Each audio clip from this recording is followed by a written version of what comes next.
승리한 기드온의 뒷모습 이렇게 되어 있죠. 기드온은 참 많이 기록을 남긴 사사입니다.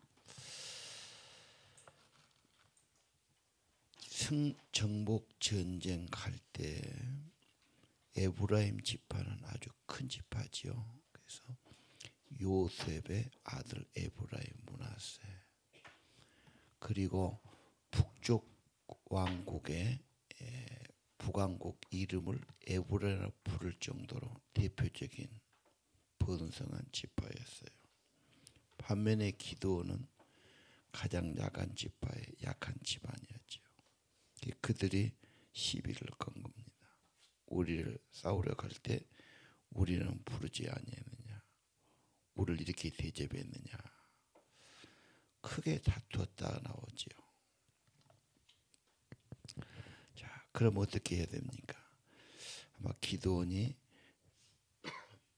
그들이 힘이 있어 그런지 몰라도 외교적으로 말을 합니다. 곱게 말하고, 외교관들은 절대로 함부로 말 안 하죠. 언제나 예의를 갖춰서 이야기하는 것입니다. 나라를 대표하는 사람들이기 때문에 꼭 그렇게 하죠. 그래서 가장 신사적으로 대하는 사람이 외교관들의 모습이다. 너희들의 끝물 포도가 우리들의 만물보다 낫지 아니하냐. 이건 지금 우리는 뭐 포도를 처음 거두고 늦게 거두고 그런 게 없으니 모르지만, 처음은 언제나 처음은 귀한 거고, 마지막 때는 이제 떨이가 되니까 싸구려고 볼품이 없지요. 그래서 너희들은 그렇게 강하고 그렇게 훌륭하고 그렇게 크고 그런 집이 아니냐. 내가 미디안 이긴 것하고 어떻게 비교하겠느냐. 그런 식으로 말을 잘하니까 노여움이 풀렸다. 우리가 하다 보면 시비가 붙고 말싸움이 가는데, 내가 나쁘게 받아치면 더 화가 나고 더 싸움이 되지요. 언제나 말을 외교적으로 하면은 바로 사람은 싸울 것도 없고 노할 것도 없죠.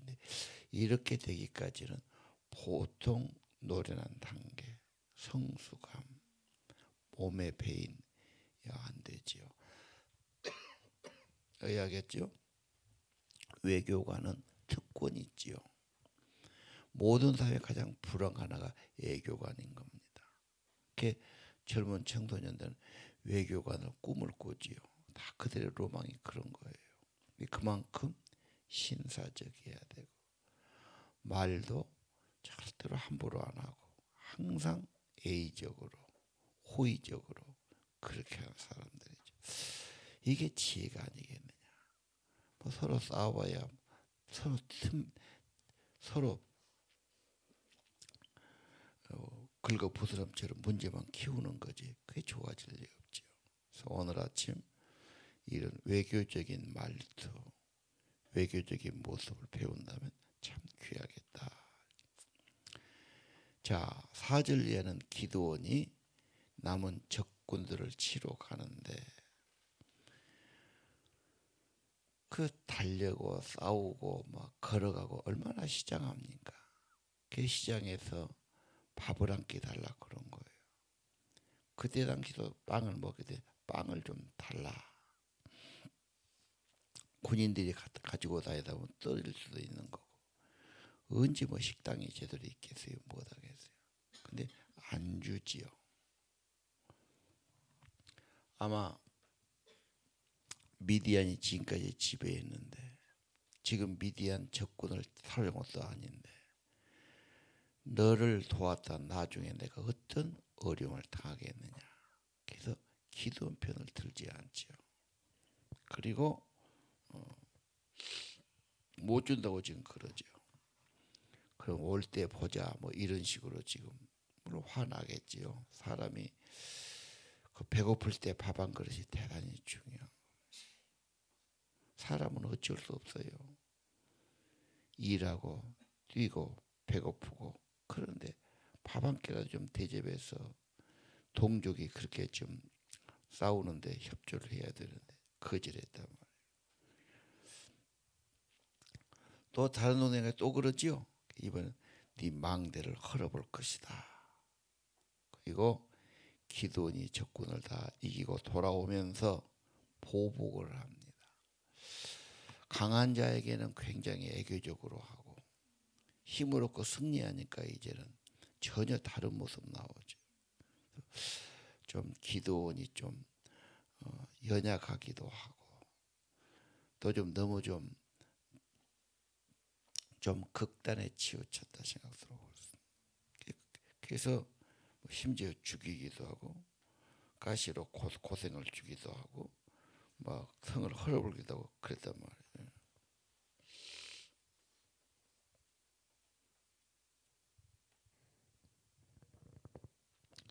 그 다음에 그 적장을 잡아놓고 자기 아들한테 그럼 죽여라 그러죠. 물론 교육적인 의무도 있지만 너무 어린아이가 사람 죽인다는 것 좀 그러지 않습니까? 못 죽이고 있는 거예요. 그래서 또 그 적장들도 어린이한테 죽는다는 걸 굉장히 수치로 여겼어요. 여자한테 죽는다는 것도 굉장히 수치로 여긴 그런 사회였습니다. 그래서 네가 우리를 죽여라 해서 기드온이 죽였다 그런 말이 있죠. 그 다음에 21절에 낙타 목에 있는 초승달 장식을 떼어서 가지니라. 이게 지금 좋은 일이 아니에요. 이방인들이 가지고 다니는 자기들의 어떤 수호신 같은 그런 거란 말이에요. 막 그때 요즘도 차에 타면 달고 다녔지만 그때도 아마 사람은 그런 장식을 달고 다니고 자기 필요가 이랬는가 봐요. 그것을 가졌다. 자, 그 다음에 유명한 말 나오죠. 자기 민족의 정복 전쟁을 승리를 끌고 외적을 다 물리치니까 왕이 되어 주십시오 그래요. 우리를 다스리소서. 아니라 나와 내 아들은 그렇지 않겠다. 여호와만 다스릴 것이다. 맞는 말이죠. 하나님은 원래 왕을 원치 않아요. 사무엘이 왕 세우는 것도 하나님은 굉장히 싫어했지 않습니까?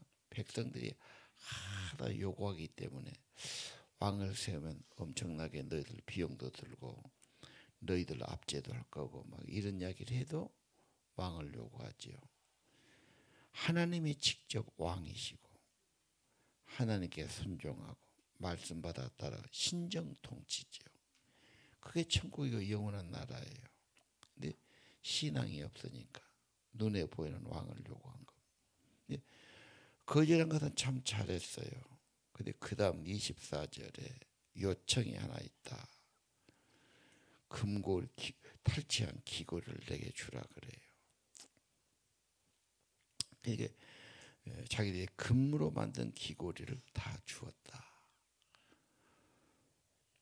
왜 그것을 요청했을까? 보상을 요구했을까? 물질을 요구했을까? 그리고 그것으로 에봇을 만들었어요. 에봇 만든 것도 해석이 여러 가지지만 이건 하나님의 제사장이 입는 옷이거든요. 그걸 자기 집에다 두면 안 되지. 그건 성전에 둬야 될 것인데. 그래서 아마 기드온이 승리한 후로 왕은 아니지만 그런 물질의 보상 또 더 나가서 하나님의 이름에 대한 어떤 갈망이 있었을 거다. 자칫하면 우리가 하나님의 하나님을 이용하기 쉽죠. 전도자도 조심해야 되고 리더나 목회도 조심해야 돼요. 하나님은 내가 섬기고 따를 뿐이지 내 지혜를 위해서 내 무엇을 위해서 내 유익을 위해서 이용할 분은 아니죠. 이게 굉장히 중요한 말이에요. 자랑하지 마라. 숫자 자랑하여 네 힘 자랑은 네가 했다면 안 된다 그러지 않습니다. 자, 결국은 그것이 무엇입니까? 그런 사슬들, 뭐 그런 금으로 만든 거, 에봇. 27절에 보니까 온 이스라엘이 음란하게 위했다. 올무가 되었다. 그게 우상이 되어버렸다.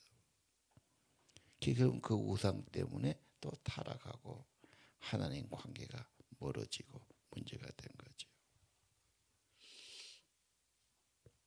자, 싸움에는 이겼지만 이긴 자는 리더로서 하나님의 나라, 하나님의 통치, 하나님 말씀, 이게 중요하지 않겠나. 자기가 못하면 그런 사람을 세워야 됩니다. 그래서 사무엘 같은 믿음의 사람, 선지자, 평화를 가졌고 잘 되는데, 처음에 제목도 그랬죠. 승리자 기드온의 슬픈 행적이다. 사람이 잘 되고 나서 망가지기 시작할 수도 있고, 자만하기도 하고, 자기는 잘 됐는데 돈 벌었는데 그 집 자녀들은 망가지기도 하고, 마약하기도 하고, 뭐 이상한 짓을 하기도 하고. 지금 그런 거 아닌가요? 29절 이하, 지금 기드온을 말한 거죠. 기드온은 아내를 많이 두었다. 자녀가 70명이었다. 이것도 좀 너무 많지 않나 생각이 들어요. 돈 가졌고 권력 가졌고 그 다음에 여자를 많이 가는. 70명이면은 아마 여자가 벌써 대여섯 명은 넘지 않겠어요. 그렇게 많은 자식 먹여 기르기도 힘들 거고, 그 참 집안이 복잡했을 것 같아요. 그 중에 하나 첩을 하나 두는데 그 자식이 아비멜렉이에요. 물론 상속권도 없고 아마 좀 서자라고 좀 그런 취급받. 얘가 기도한 후에 참 사고를 크게 칩니다. 이것이 이제 내일 말씀 9장이지요. 지가 왕이 된다고 그러고 사람 시켜가지고 70명의 아들 다 죽여버려요. 많이 나면 못합니까? 그렇게 되면은. 그래서 기드온이는 참 크게 승리하고 크게 축복받았는데 끝이 영안이다. 다 성경의 교훈은 우리의 교훈을 위해 기록했거든요. 그래서 우리가 승리자가 되고 축복을 받는 것은 끝이 아니다. 하나님의 청지기로 살아야 되고, 그렇죠. 하나님 나라를 위해 사용해야지. 부여도 필요 없고 자식도 필요 없지 않아. 이게 지금 더 비극이 돼버렸지. 그래서 참 비극이었다. 그 아비멜렉이 31절에 있죠. 이 아들이 아주 문제를 일으킵니다. 기드온이 나이가 많아 죽었습니다. 자연적인 현상이죠. 자, 장사 지내는데 33절, 기드온이 죽고 나니까 이스라엘 백성이 바알을 또 살아갔다. 신앙 교육이 부족했단 말이에요. 우리 다음 세대들 돈은 있고 지식은 있고 재산권이 있어도 말씀이 없고 믿음이 없으면 하나님 버리기에 딱 좋은 세상이, 세상적으로만 살아간단 말이에요. 지금 바알이 뭡니까? 세상 물질이고 세상 우상이고 세상이 최고고 세상 사람 따라가는 거죠. 그러면 또 어떻습니까? 하나님의 진노가 있고 하나님이 내버리게 되고, 그럼 또 채찍이 오고 대적이 생기고 괴롭히고 막 못 살게 하는 거죠. 그러면 하나님 찾아요. 우리 좋을 때 찾으면 얼마나 좋을까. 평소에 하나님을 잘 섬긴다.